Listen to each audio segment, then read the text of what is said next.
Perkenalkan, nama saya Romi Mustafa Wilwashi, mahasiswa UIN Madura. Baik, di sini saya akan menjelaskan tentang jenis-jenis kurikulum. Seringkali kita menganggap kurikulum itu hanya berupa buku panduan atau dokumen saja.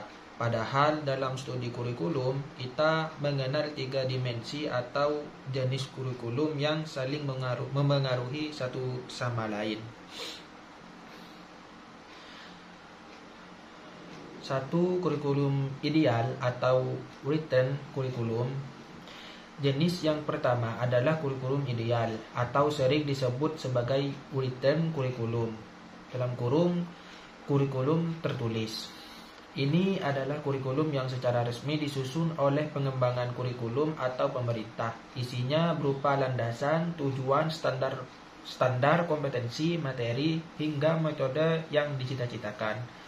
Mengapa disebut ideal? Karena ini adalah harapan atau desain standar yang ingin dicapai dalam kondisi sempurna.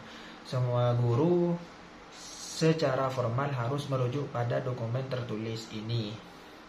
Terus yang kedua, kurikulum aktual. Jenis yang kedua adalah kurikulum aktual. Nah, ini adalah sisi praktisnya.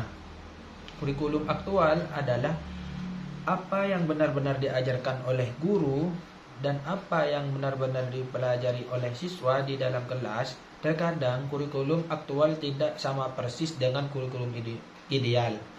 Kenapa? Karena guru harus melakukan penyesuaian berdasarkan kondisi nyata, seperti keterbatasan sarana prasarana di sekolah, tingkat kemampuan siswa yang berbeda-beda, atau ketersediaan waktu. Jadi, kurikulum aktual adalah realita dari rencana ideal tadi.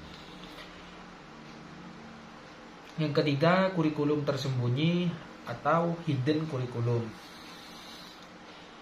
Yang paling unik, hidden kurikulum atau kurikulum tersembunyi, kurikulum ini tidak tertulis dalam silabus, tidak ada dalam tujuan resmi, tapi dampaknya sangat kuat bagi siswa.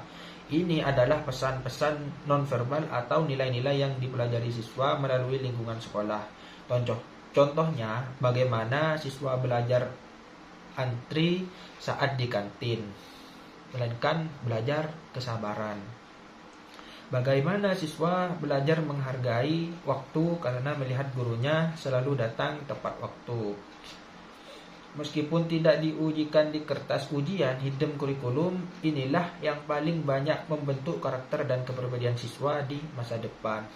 Kesimpulannya, jadi teman-teman, kesimpulannya di sini, pendidikan yang berhasil bukan hanya yang mengikuti kurikulum ideal secara kaku, tapi juga yang mampu menjalankan kurikulum aktual secara efektif dan menyisipkan nilai-nilai positif melalui hidden kurikulum.